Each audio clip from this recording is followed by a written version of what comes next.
Hello Ram fan, my name is Jeff Garner and welcome to this week's edition of Inside Cleveland Rams Football. As always, I'm joined by the head coach of the Cleveland Rams, Mr. Scott Riley. Scott, thanks again for having me, buddy. Thanks for being here. Thank you. Rams back into the win column this week, Coach. It was the fourth of 5 Greater Neuse River 3A conference games. This time it was one of, if not the biggest, rival for the Rams. The Rams defeat West Johnston this week 70-27, improves our record to 6-4, but more importantly 3-1 in conference play. Although credit to West scoring 14 to cut the deficit to 35-21 at the break. This one, in my opinion, Coach, was never really in doubt. I thought the Rams just played outstanding football from beginning to end. Maybe had a little lull there, maybe mid first half or whatever, but after that they flexed their muscles, scored at least 2 touchdowns in all 4 quarters.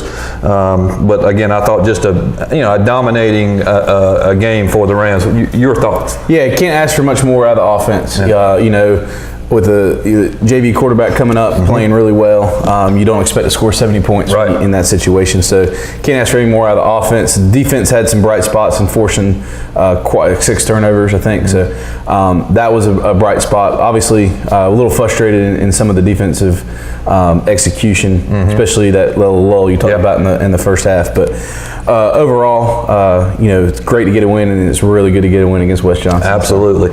Another very emotional night too, Coach, as well. Coach Jacobs, as you know, Ram fam, lost his battle with cancer the week before.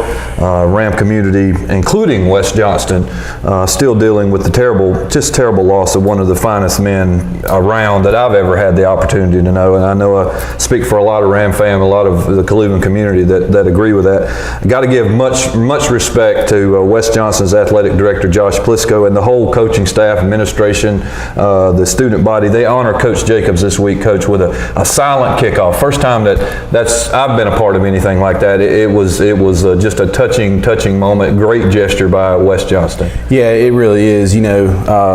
Obviously it's a big rivalry, but Coach Jacobs and the impact he's had around here is much bigger than any rivalry. So it was great that they did that, and I think it meant a lot to our players and it meant a lot to our community. Absolutely.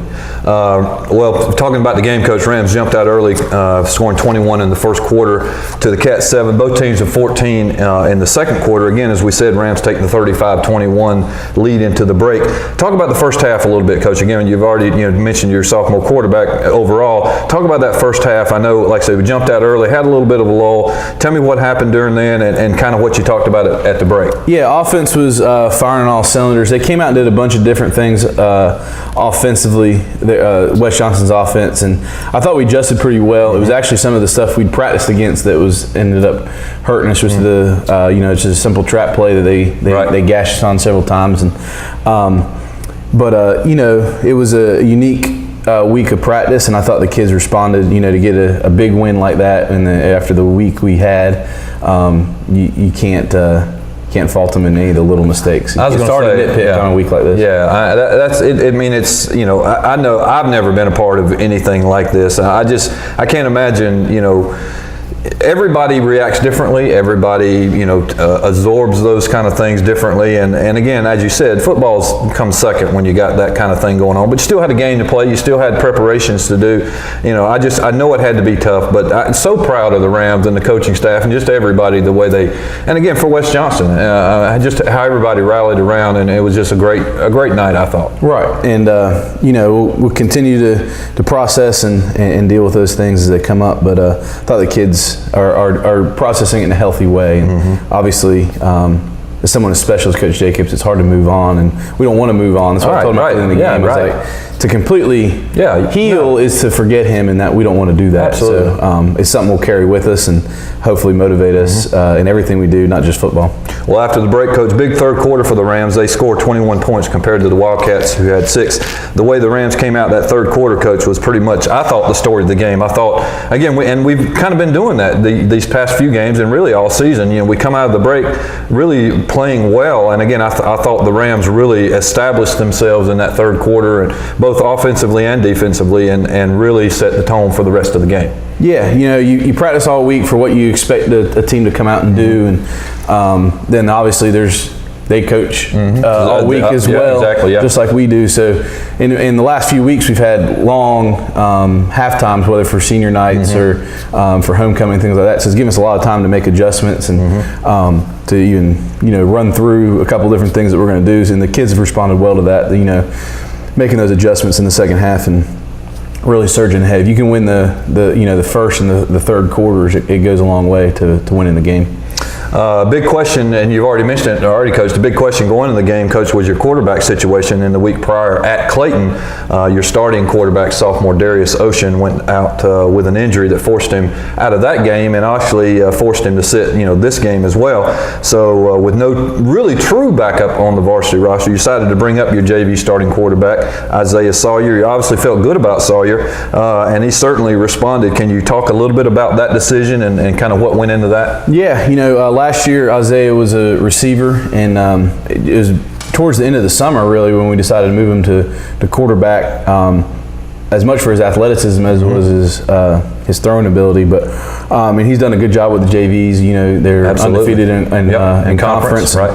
On a big win streak. So we hated to mess up that chemistry, but luckily well, not luckily, but the JVs were able to get a 35-0 win without him. So hopefully we can continue that this coming up week and get a JV conference championship. But that's what the JVs are there for, is to gain experience, get ready to play football. And he came out and had a great week of practice, and it showed. So hopefully get more of it this week. I know during the Clayton game, we kind of went to the Wildcat formation, a lot of Wildcat plays and that kind of thing. How much consideration did you go into it with that on the West Johnston side, or was it Isaiah Sawyer from jump? Well, the 8-quarter rules play a big factor in that. You can only 8-quarter 5 players the entire year, and at the onset of the year, when we 8-quartered our 5 players, we had a backup quarterback on the varsity, and he didn't continue with the team, so we couldn't 8-quarter our JV quarterback at that point. So going in the Clayton game when he got hurt, we had a plan in place.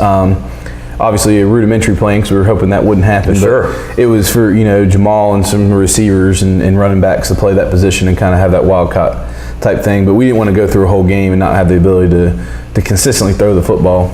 So we moved him up. But we couldn't do it in the middle of the Clayton game because he wasn't allowed to be 8-quarter. Gotcha. So. Well, obviously you made the right choice, Coach, because 629 yards of total offense for the Rams, 287 through the air, 342 on the ground. Sawyer goes 13 for 16 for 287, 5 touchdowns, 290 yards on the ground for your sophomore running back Tyson Dew on 21 carries, 5 on the night, 4 of them rushing, 5 touchdowns on the night, 4 rushing, 1 receiving. John Barnes led receivers with 138 yards, 4 receptions, 2 touchdowns for Barnes as well. With a sophomore quarterback starting his first varsity ball game against your biggest rival, I mean, what more can you ask for? Quite a night. Yeah, good performance, and I think Coach Capps did a good job of calling a game that was manageable for him, you going in, we didn't think he'd throw for almost 300 yards and have over 80% completion and 5 touchdowns. That wasn't script. So, y'all were playing that whole thing, right? Yeah. But great performance, and obviously the offensive line, receivers getting yards after the catch, and Tyson driving the engine. Really we might have a few of those coming up. We might be looking at a few of those. 6 turnovers for the Wildcats, 4 fumbles, 2 interceptions. Defensively, Vincent and Sutton leading the way with 9 total tackles. Faison, Kistner, each with sacks. Again, you talked about your defense a little bit. Give us a little bit more info about what you thought there, how they did. I thought the defense played well. What we did well, in particular in that first half, is we ran them down, made tackles, kept them out of the end zone a couple times. They broke one early in the game in that first quarter, and we ran them down and ended up holding them on a 4 and out. So did a good job of rallying to the football, good pursuit. Obviously got to get a little better and gap integrity on a few of those plays, but I thought we tackled a lot better than we have, and if that goes forward, we'll be pretty good on defense. Well, Coach, let me, like I said, I've already mentioned a few of these plays. I'm sure, we have several that have come up that we've already mentioned. Let's go ahead and jump in here. First off, we start out on the offense. First offensive possession for the Rams. 2nd and short at the Wildcat 43, and it's Sawyer to Barnes. Big gainer all the way down to the 1. I really thought he got in, but the refs marked him down at the 1.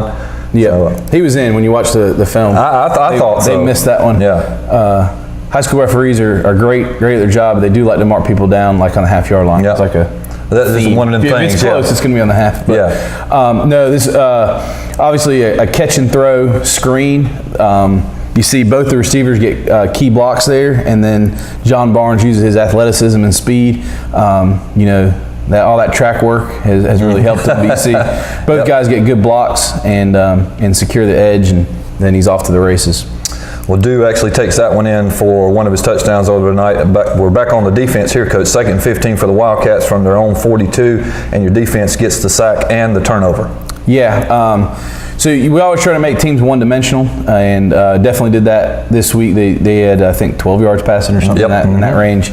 There did a great job in. Obviously, they're a pass rush. I think that was pretty consistent, and coverage was good. They did some things in the run game that made us get in zero coverage or just man coverage across the board, and our DBs held up really well against that. So, and when you can play man across the board and load the box, it becomes a lot easier to play defense. So, a lot of credit goes to the defensive backs and this coverage sack, and obviously great pursuit of the football. After the fumble recovery, Rams with the ball again. 2nd and 5 from the Wildcat 10. Sawyer gives it to Dew for the score. Yeah, great surge here. You see, you know, people on the defensive line moving backwards, heads popping back. So a lot of credit goes to the line there, and then Tyson does the work after about 5 yards. I don't think he gets touched for the first 5, and then he drags one player and then runs over another. So great execution on a inside zone power run type of play, real physical type play. We move into the second now, Coach. Sawyer finds Corn Artist on the skinny post route for the 11-yard touchdown. Yeah, good read. This is a read you don't expect a guy making his first start to make. You see the over the linebacker. The linebacker, he throws it in the second window. So usually this thrown is made before that linebacker. That linebacker makes a great drop, and he sees him and throws it in the second window before the safety can get over top. So that's something you expect out of your your junior, senior type quarterbacks, not necessarily one just coming up from JV. So, still second quarter, Coach. Wildcat quarterback flushed out of the pocket, throws long downfield, but senior number 28 Jamal Hampton makes the interception in the end zone. Yeah, Jamal has been great for us all year. Probably didn't get a lot of the attention and the credit that he deserves, but he's kind of been our lockdown receiver or our corner, and he matches up against the other team's best receiver pretty much every week, and kind of makes them silent. So I think our goal every week is to keep a team from under 150 yards passing, and we've done that in I think 8 of our games so far this year. So he's been a big part of that. Obviously, great athlete, gets great position, goes up and gets it, doesn't wait. Yeah, that's what I was going to say. He goes up to the tallest point to get the ball. He doesn't wait for the ball to come to him. He goes to get it. Yeah, doesn't wait for the receiver to get a chance on that one. Right. All right, Coach. Ensuing possession now for the Rams. Tyson Dew takes it to the house from 59 out. Yeah, great initial block. We get a little seam in there, and then he does a lot of work from there. Obviously shows his speed, his tenacity. We talked a lot about in film. You get to that sideline, don't just step out of bounds, and try to get every yard you can. And he does that. He makes about 4 or 5 people miss there. I was counting them up as was going by. He gets 5 people to miss. Once, a lot of running backs right here. We'll step it on out. Yeah, right there at that JJ, he would step out and re-huddle. But we talked a lot about this. Let's make people tackle us because he's not easy to tackle. So, and got to give credit to the line as well, Coach. I know you always do, but I mean, Tyson does a lot on his own, but that first 4 or 5 yards, that line is giving him a lot of room. Yep, that's what we tell him. Our job is to get him. The O-line's job is to get him through the linebackers and the D-line, and then in the secondary, it's his turn to do some work. All right, special teams play now, Coach. After the Wildcats score, they come on for the PAT, but Janathan Coward says otherwise. Yeah, great job. It almost looked like Janathan was trying to jump out of the way, and he blocked it with his head, but a great surge off the line. They did a great job blocking 2 of the 3 kick attempts. We tried to block it from the right the first time, and they were a little more solid on that side, so we came to the other side and got both of them, and they did a 2-point conversion attempt for the 4th score. So really happy with that. We hadn't blocked the extra point since I believe the Corinth game. It's been a while. Yeah. So, and that's something we take. I know they take a lot of pride in. Yes, absolutely. Janathan got a great one here, and Jalen gets one in a little bit. But those 3, him and Kistner, have blocked quite a few this year. Still second quarter, Coach. 1st and 10 for the Rams at the Wildcat 20. This time it's Sawyer to John Barnes for another nice touchdown. Yep, that play for us, that little bubble screen was good to us for a lot of yards on Friday night, and another missed tackle or elusiveness out of John Barnes there. And again, when you see these plays working, it's because the receivers are blocking for Absolutely, yep. So we try to block everybody but the free safety, and then he's got to make that guy miss, and he does and scores. All right, we move now to the third quarter, Coach. It's due time again. This time it's from 79 out for the Rams touchdown. Yeah, unbelievable run. Great blocking. Like I said, their job is to get him through the line untouched, and he is, and then the rest is his. Obviously shows his speed here. The backside corner has an angle. Got the angle, absolutely. And he outruns that angle, and then when the guy does get to his legs, he's able to keep his balance and keep on going. But great run. I know he's been looking to break some big ones like that, and he has the last few weeks. All right, Coach, still third. John Barnes says to Tyson, well, whatever you can do, I can do too. 53-yard touchdown for Barnes this time. Yeah, obviously a great catch. The ball's put a little in front of him, a little bit more than we want on those bubble screens. And again, the two guys out there that need to get blocked do get blocked, the ones that can make the hit initially, and then he does the rest now. Should have been probably a 5-yard gain, and a great sidestep move, and then the track team and track work right there pays off as he gets in the end zone. But again, not to be outdone, Tyson says, oh yeah, well watch this, Mr. Barnes, and he takes the screen pass from Sawyer and takes it from the 50. Yep. So he had 290 yards rushing and one catch for 50 yards. So he's probably wishing that was a handoff. So he'd 300, but we'll take the points however they get. I mean, obviously set up well, sold the screen pretty well, and then a lot of broken tackles on his way to the end zone. All right, finally, Coach, we move to the fourth. Sawyer finds Caleb Scott, 5-yard strike back of the end zone. Yeah, great read here. This is usually a deal where we take the 5 and out, especially at the goal line, and they took that away. So he throws it up top to Caleb. Great read, great catch. Brother connection. Brother. So good execution there. Yeah. All right, Coach, we appreciate that. Next up is our weekly player awards. Can't wait to hear who you got for us this week. Yeah, when you score 70, there's a lot to choose from as far as Absolutely. Offensive Player of the Week. Obviously, Isaiah coming up deserves a lot of consideration, throwing for 287. I think it's the most we've thrown for this year. But you can't deny Tyson. Sometimes we overlook him because he gets it every week. I was going to say, yeah. You can give it to him pretty much any week, and sometimes we pick someone else to spread it around. But when he told me before the game he was going to rush for 300, and so I told him on Monday, I said, you didn't even come close. Yeah, you did. You lost it, bro. But he rushed for 290 and then had 50 yards receiving and 6 touchdowns, something like that. Yeah. So a bunch. Yeah. So obviously you got to give him the Offensive Player of the Week. When he came in to the field house after the game on the way back, I said, "Do you think you went over 100?" He goes, "I think so." He was dead serious. I think you got it. Yeah. But it was a real testament. We got the ball back like 30 seconds left before half, and I got in the headsets with Coach Caps and I said, "You want to score here, or do you just want to run it and go in halftime?" He goes, "Both."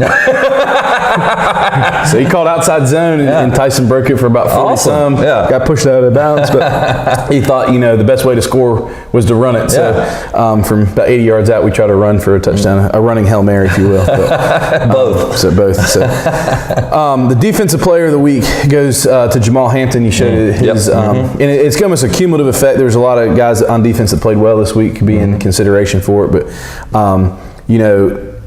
the secondaries played really well, and they don't get as many tackles as the linebackers and the line do, or you don't see them as much. But a lot of times, if you have a bunch of tackles, because you're giving up a bunch of catches. So you saw him and Sam get picks in this game, and both of them have played very well and kind of been locked down the last few weeks. And Jamal's really been that way all season. So he had 5 tackles and an interception. Laid some big hits as well. He's a real physical. He's one of our strongest players playing out their corner. So he's our Defensive Player of the Week this week. Special Teams Player of the Week goes to the PAT block team as a whole. really, if I'd called block left all time, I think we would have blocked all three. Could have got him, yeah, So, maybe. So it's your fault. I'll take the blame on that. Okay. I should have. And even going into the game, I thought we'd be better off going to the left, and I just didn't do it the first time. But I challenged them on Thursday practice when we were working on that. Look, we haven't bought one since Corinth Holder. That's not who we are as a team, and they got to it. They responded. Obviously, it takes some teamwork to get those guys to come free in the middle. Yeah. That's not just one individual thing. Yeah. But Jathan getting one, Jalen getting the other, so we've had about 4 or 5 different people block them this year. But those three in the middle have been pretty consistent at doing it. And then our trenches player of the week goes to Colby Witmer. Okay. He came in and really solidified the defensive line. We're struggling there, and he played a lot of minutes. Both ways, and he graded out really high on the defensive line. And I know he played pretty well on offense as well. Obviously, he scored 70 points, and he's probably pretty tired on Saturday. He got a lot of work in for us on both sides of the ball, and really helped in the second half and slowing that running game down. The scout team player of the week goes to Juwan Watson. Okay. He's come back recently from his torn ACL he had on JV. He plays linebacker for us, but we don't have a fullback in our program because we don't use one. So he's scouted fullback for us the last 2 weeks and done a really good job with it. If we had a fullback, he'd be a good one. So.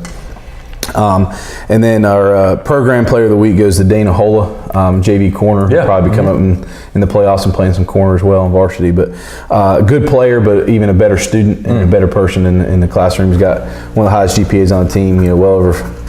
Well over 4. Some big number. Number. And does a great job in the classroom. And those are things that we emphasize. So he's our program player of the week. Great. Fantastic. Thank you, Coach. I appreciate that. All right, time to talk upcoming game here, Coach. It's another conference game for us, and it's also our final regular season ball game of the season. The Rams are back at home this week to take on the Trojans of South Johnston. The Trojans come in with a 7-3 record overall. They're tied with Cleveland at 3-1 in Greater Neuse River Conference play. Initial thoughts on the Trojans this week, Coach? Obviously, a very good team. You got 7 wins already, going for 8, and then. And it's almost a play-in game for the playoffs. Whoever wins the game is an automatic berth into the playoffs. The other one will probably get in, but it'll be a much better seed because all the second place teams get seeded above the wild card team. So it has a lot of implications.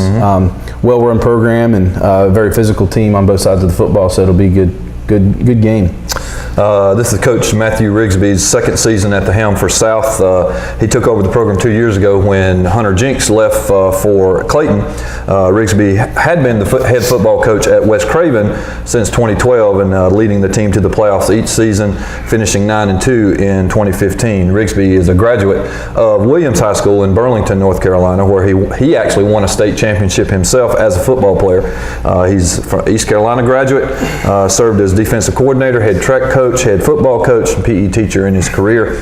Coach Rigsby and the Trojans finished last season 6-7 overall, losing to Southern Guilford in the second round of the state playoffs. And last season for the Rams, it was a high-scoring affair at South Johnston last year. Rams coming out on top 70-54. Do you kind of see that same sort of shootout this year, or a little something different? What do you think? I don't think so. I don't know if either team is quite as explosive on offense as they were a year ago, and I think both defenses have improved.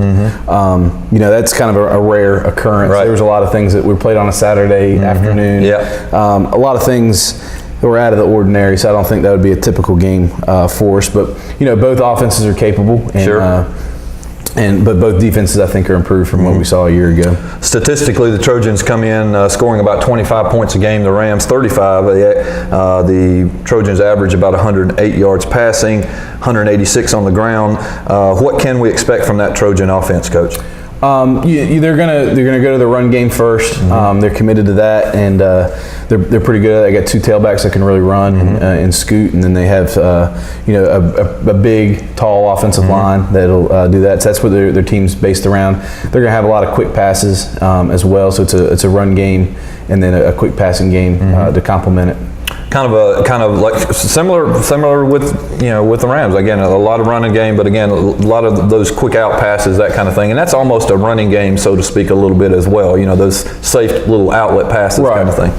Okay, how about defensively, Coach? A couple of players I think to watch should be senior defensive tackle Eric Harvey, 17 tackles for loss this season. Senior defensive end Zamari Nichols, he's leading the team with 6 sacks. What can we look for defensively from the Trojans? Yeah, Harvey's been playing up on varsity. I think this is his 3rd year, so big physical player. He plays, both of those guys you mentioned, a lot of their defensive players play a role on their offense as well, at fullback and tight end and those type of things. So good physical players, and we know them well from years past, so hopefully we can do a good job neutralizing them and get some points on the board. Okay, Ram fam, well, here we go. There you have it again. This Friday night, the Rams back at home against South Johnston in the regular season finale. It's also going to be senior night, where we honor the class of 2018. Senior night's always kind of a bittersweet night, is it not? I mean, you don't want to say goodbye to those guys, and it's a special night for them. And we always tell the underclassmen that workload's on you. You got to make sure they go out in the right way. So we've never had such a big rivalry game or even a game of this magnitude on a senior night as far as playoff implications and stuff like that. Right. So it'll be an intense game, and the seniors, I'm sure, will come to play. It's certainly been an exceptional group of seniors this season, Coach, to say the least, that's for sure.